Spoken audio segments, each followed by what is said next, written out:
Anna, a 16-year-old teenager, lives with her mother, Tess, and her brother, Harry. She behaves like a typical rebellious young girl, feeling misunderstood and constantly at odds with her mother. Tess, on the other hand, is a successful and disciplined therapist, but is always busy. From the beginning, their relationship is marked by arguments. In the mornings, the drive to school is intense.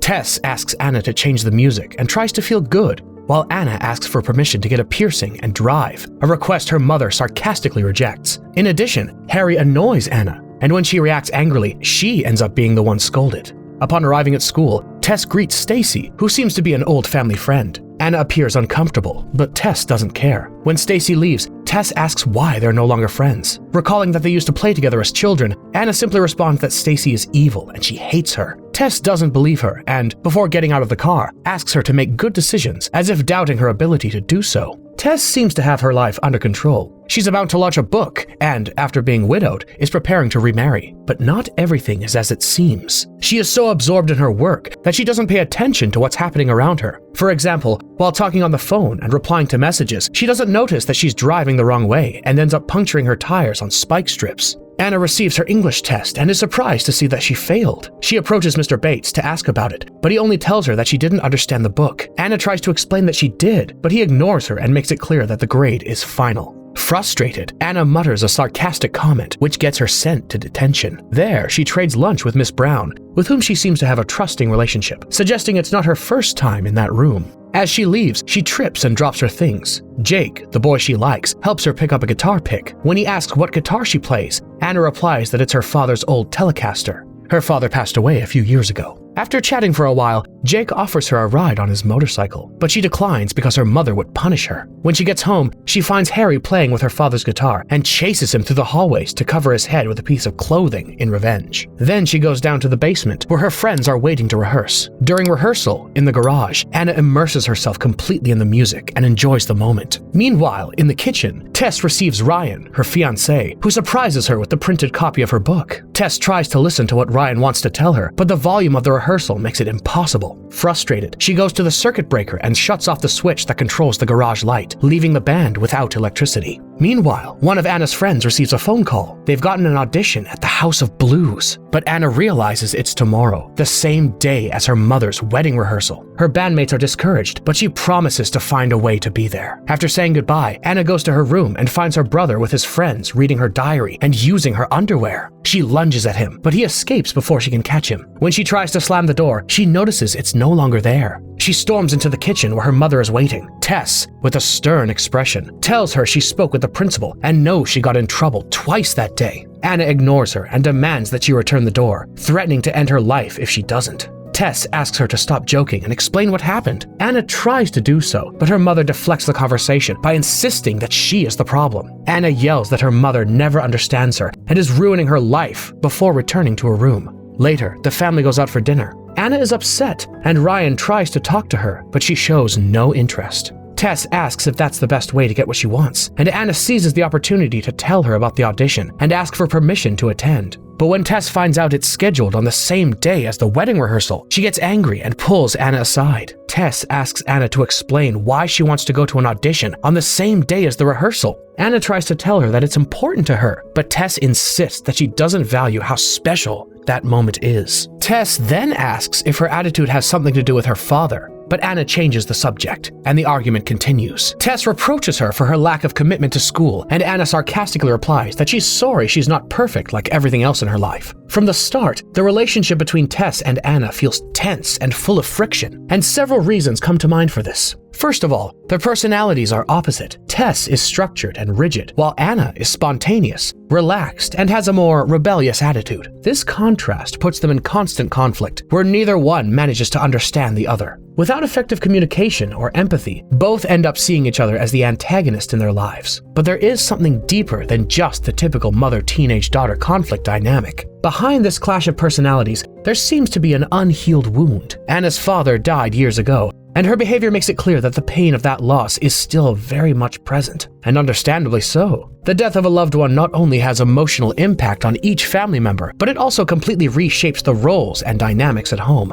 In this case, Tess likely had to take on many more responsibilities, including that of provider, which forced her to work more and spend less time with her children. And even though she did it out of necessity and not from a lack of love, from Anna's perspective, her mother became increasingly distant right at the time she needed her the most. For a teenager, losing a parent is a devastating blow. At that age, their emotional world is still very fragile, and children need support, validation, and above all, the reassurance that they are still important to the parent who remains. But if that parent, Tess in this case, is emotionally or physically absent because of her responsibilities, the pain of the loss can intensify. Anna may have interpreted this distance as emotional abandonment, as if her mother no longer loved her, or as if she weren't important enough. And when Tess, years later, decides to remarry, this only reinforces Anna's fear that her mother has forgotten her father, and, in some way, is also leaving her and her brother behind. It is, in fact, an attempt to get her mother's attention, to prove that she's still there and that she still matters. Each confrontation,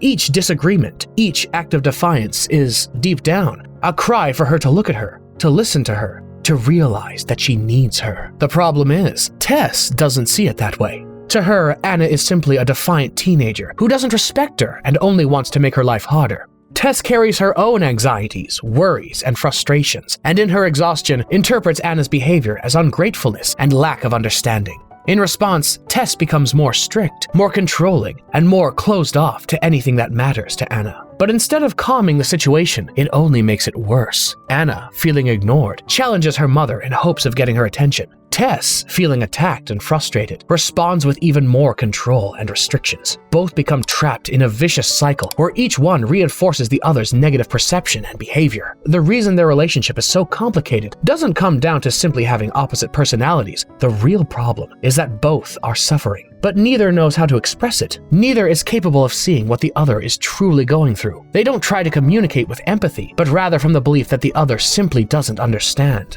Deep down, they both want the same thing, to feel heard and understood, but not knowing how to express it, they end up becoming enemies, when in reality, they are just two wounded individuals needing to be seen by the other. As long as they don't make the effort to see the world from the other's perspective, they will remain trapped in this cycle of misunderstanding. Just a quick pause to say that if you're enjoying this video and haven't subscribed yet, please consider subscribing. It would mean a lot and really helps me keep making more videos and content like this. Alright, let's get back to the story. In the middle of the argument, Pepe's mother, the owner of the restaurant, approaches and offers them a fortune cookie. Anna goes into the bathroom and closes the door on Tess. Both decide to take a breather and open the cookie. Finding the same message, a journey is about to begin. Your reward lies reflected in the eyes of the other. When you see what you lack, selfless love will change you back. After reading it, everything around them begins to shake. But when they approach Ryan, Harry, and Grandpa, they realize only they felt it. Everything else seems the same until they wake up the next day. Tess is the first to wake up and notice she is neither in her room nor in her body. Frightened, she screams, but Harry interrupts her to say that her mother has died. Confused, she walks toward her room, but discovers she's only sleeping. Harry is also puzzled. Until now, Anna had always been rude to him, but suddenly she's treating him gently and calling him sweetheart. Tess wakes Anna up, as always, and as they become aware, both realize what has happened. They have swapped bodies. Terrified, they remember that Tess's wedding is the next day. They go downstairs and confirm that everything else is normal. Harry is still Harry, and Grandpa is still Grandpa. Then they recall the tremor at the restaurant and the woman who pointed at them before handing over the fortune cookie. They decide to figure out what to do, but immediately start arguing again. Tess mocks Anna for always complaining, and Anna accuses her of ruining all the fun. Tess puts a stop to it and acknowledges that they have no choice but to live each other's lives. Tess will go to school and take Anna's test, while Anna will see Tess's patients. Before the morning ends, they agree that Anna will pick Tess up from school, and they'll go to the restaurant to try to fix everything. As they get dressed, both try to impose their own style. Tess wants Anna to look normal, and Anna wants Tess to be more relaxed, but to keep up the charade as the body they now inhabit would normally dress. This scene is highly symbolic, as it perfectly reflects the dynamic of their relationship. At first, each one tried to impose her style and expectations on the other. Tess, with her responsible adult mindset, insisted that Anna dress formally and seriously. Anna, on the other hand, wanted her mother to look much more laid back and carefree. Eventually, though, both realized that the best thing to do was to dress like the person whose body they were living in. And that change is a metaphor for something much deeper. Until that point, each had tried to mold the other according to her own beliefs and expectations, without making a real effort to understand the other's perspective. The fact that they finally agree to dress as the original person would marks a first step toward empathy. It symbolizes that, instead of continuing to fight to impose their own view, they are beginning to open up to the possibility of seeing the world through each other's eyes. It's a small foreshadowing that they will, little by little, begin to truly understand each other. Ryan approaches Anna and reminds her that the wedding is just one day away. She responds with sarcasm, implying that Tess got over her father quickly. Tess arrives at the high school, convinced that everything is under control. The first thing she does is break up with Jake, telling him she's too young for him. Then she greets everyone kindly. When she sees Stacy, she greets her, but Stacy grabs her blouse and causes her to stumble. Peg and Maddie help her up, but Tess is left stunned, not understanding the reason for the attack. Later, in English class, Mr. Bates gives them a surprise quiz on Hamlet. Tess is excited, confident she'll be able to answer easily. Mr. Bates asks a classmate, who gives a vague response, but still receives a good grade despite the lack of effort. Then it's Tess's turn. The teacher asks her about the central conflicts in Hamlet. She answers correctly and justifies her response, yet she still fails. Shocked, she begins to think that maybe Anna was right in saying Stacy and Mr. Bates were against her. Tess approaches the teacher to understand what she did wrong, but quickly realizes it's pointless.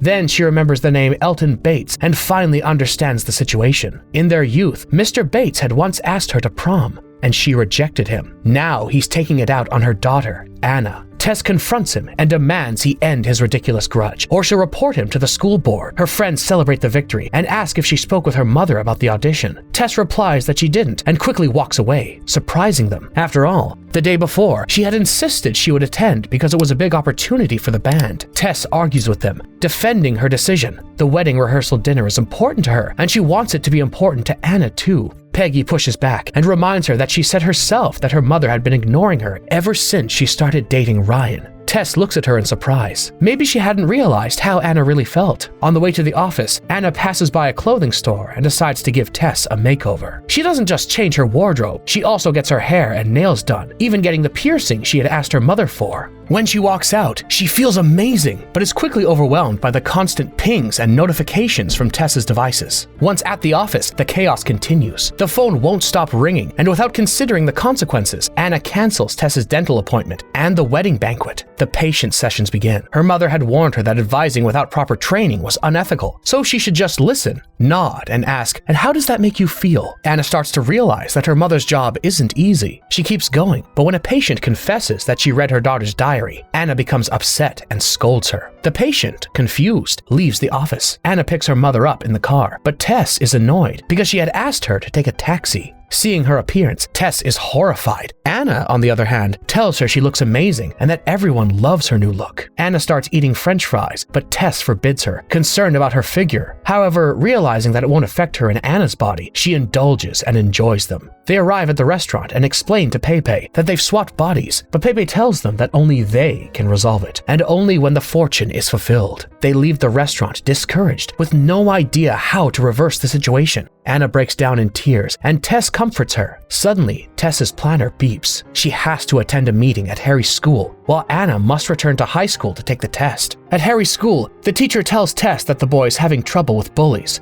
but Anna, distracted, just wants the meeting to end quickly. The teacher tells Anna that Harry isn't good at math, but he excels in writing, and she shows her an essay he wrote about Anna. It's titled "Why My Big Sister is the Best," and describes how amazing she is at playing the guitar. Anna is surprised. She didn't know how much her brother admired her. On the way out, she mentions to Harry that she read his essay about Anna, but he asks her not to tell her because they have too much fun fighting. Anna smiles, and they walk away, hugging. Anna isn't the only one who's experienced emotional voids since the loss of their father. Harry has too, although his character is not deeply explored, and he was very young when his father died. It's clear he also grew up with certain unmet emotional needs. We can see signs of this in the way he interacts with Anna. Though he admires her and seeks her approval, his way of reaching out is, ironically, through conflict. One reason seems to be that he has learned this strategy gets him what he needs most: attention and affection. If we analyze how Tess reacts every time there's a fight between them, we gain a better understanding. Usually, when Anna and Harry argue, Tess tends to take Harry's side, defending him and giving him affection. For him, this pattern reinforces his behavior, because every time he provokes his sister and conflict arises, he not only gets to interact with Anna, but also receives protection and care from his mother, making him feel seen and attended to. In high school, Tess tries to get Anna and Stacy to be friends again, convinced that Stacy is a good influence. She tells her she misses her, but before Stacy can respond, the teacher starts the test. Stacy smiles at her and asks her to sit beside her during the exam. Tess becomes nervous as she realizes it's not so easy. Stacy passes her a note saying, "I'm glad we're friends again," but then betrays her by telling the teacher that she's copying from her. Tess is sent to detention. Despite her efforts, Mr. Bates remains unfair. Stacy betrayed her, and she ended up punished, just like Anna. High school isn't as easy as she thought. Tess takes advantage of the fact that Miss Brown is asleep and sneaks out, where she runs into Jake. She tries to avoid him, but he tells her that since he works there, he can help her finish the test. In the teacher's lounge, Jake hands her the exam. And Tess, surprised, starts seeing him in a different light. With the body swap, Anna and Tess finally begin to see the world through each other's eyes, to feel and understand what the other experiences. And through that journey, what once seemed like irreconcilable differences begins to make sense. On her part, Tess, inhabiting Anna's body, starts to notice everything she used to dismiss. She experiences firsthand what it's like to be a teenager who doesn't feel seen or heard. She faces the pressure of social dynamics, the constant struggle to find her identity, and the difficulty of feeling understood. She feels the weight of being Anna,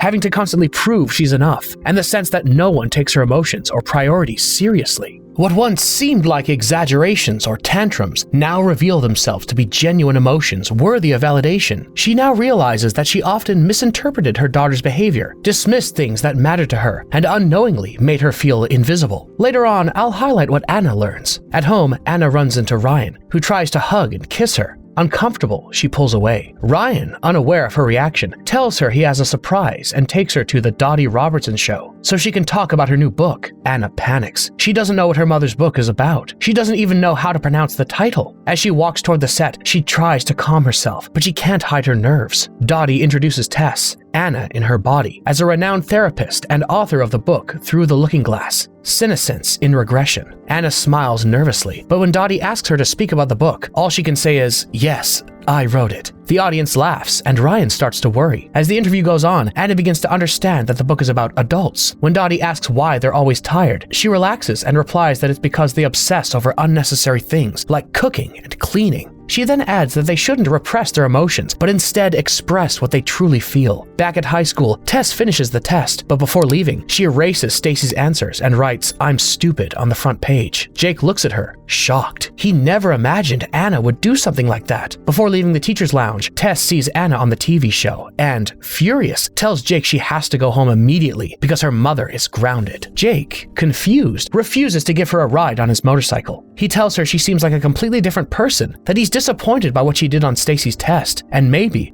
as she once said, she really is too young for him. Another important lesson Tess begins to understand while in Anna's body is that she can be more flexible and relaxed without the world falling apart. It's clear that Tess has a deep need for control and structure. She likes everything to be in order and rarely deviates from the rules. But after switching bodies, she gradually begins to let go of that rigidity and allows herself to enjoy small things she had previously never considered, like eating French fries without guilt. She's also begun to express her anger more freely and has even dared to do things she would never permit herself to do in her normal life, such as erasing Stacy's exam responses just to teach her a lesson. Being in Anna's body has allowed Tess to discover a version of herself that isn't so obsessed with rules, but who allows herself to feel and react without so many restrictions. Tess begins to understand that she can be more flexible, and that's okay. She can adapt and let go of control without losing direction, and in doing so, she can also begin to enjoy life more and find a better balance. Anna leaves the show and ends up in a cafe where Jake works as a barista. She hears him say he watched the show and loved it. They start talking about music, and the chemistry between them is undeniable.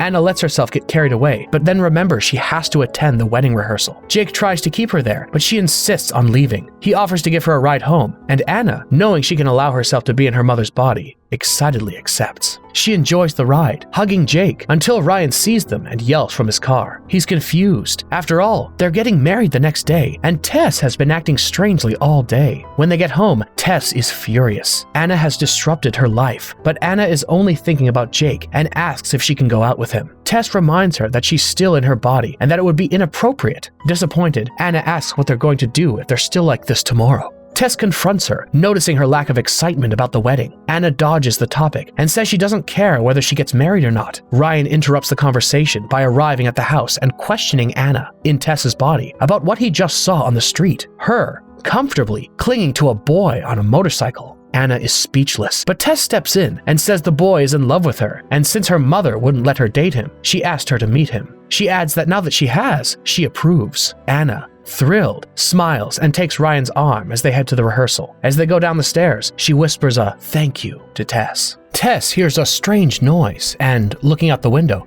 sees Jake singing at the top of his lungs to impress Anna, still in Tess's body. Tess confronts him and asks him to leave. To drive him away, she kisses him, but Jake insists that what he feels for Tess, really Anna, is something special. Tess orders him to stay away from her mother and gets into the truck, heading to the rehearsal dinner. At the hotel, Anna and Tess try once again to decipher the message from the fortune cookie, but they end up arguing again. Suddenly, Peg and Maddie appear and pull Tess away to convince her to go to the audition near the hotel. Meanwhile, Anna tries to get Jake to leave before he ruins everything. Anna's friends are discovered, and when Ryan asks about them, Anna, in Tess's body, explains that Maddie and Peg wanted to take Anna to an audition at the House of Blues that night, but she forbade it. The friends insist once more, and Ryan, believing he's speaking to Anna, tells Tess to go with them. Maddie and Peg sneak Tess out of the hotel. Anna, touched by Ryan's gesture, asks if he still wants to get married. He responds that he doesn't, if it means being a cold stepfather who ignores what's important to Anna. Ryan says children come first. Anna has no idea he thought that way. He then asks her to go with the girls. Overjoyed, she leaves, but comes back to kiss him on the cheek. By living in her mother's body, Anna, who had always seen Tess as a strict and authoritarian figure, finally understood why she was that way. She suddenly found herself trapped in Tess's exhausting routine, handling patients at her office, making important decisions, organizing a wedding, taking care of her younger brother, and on top of all that, carrying the responsibility of supporting the family without a moment for herself. Previously, Anna felt that her mother just wanted to make her life miserable with rules and demands, but now she understands that everything Tess does isn't out of stubbornness, it's because she has too much on her plate. She also realized that Ryan wasn't what she thought. At first, she saw him as someone trying to replace her father and take away what little she had left of her mother. But seeing things through Tess's eyes, she discovered a different reality. Ryan isn't trying to replace anyone. He genuinely cares about them. When he told her that Tess's children were his priority, Anna felt peace and reassurance. She then understood that her mother isn't with Ryan because she forgot her father, but because she found in Ryan an opportunity to be happy again.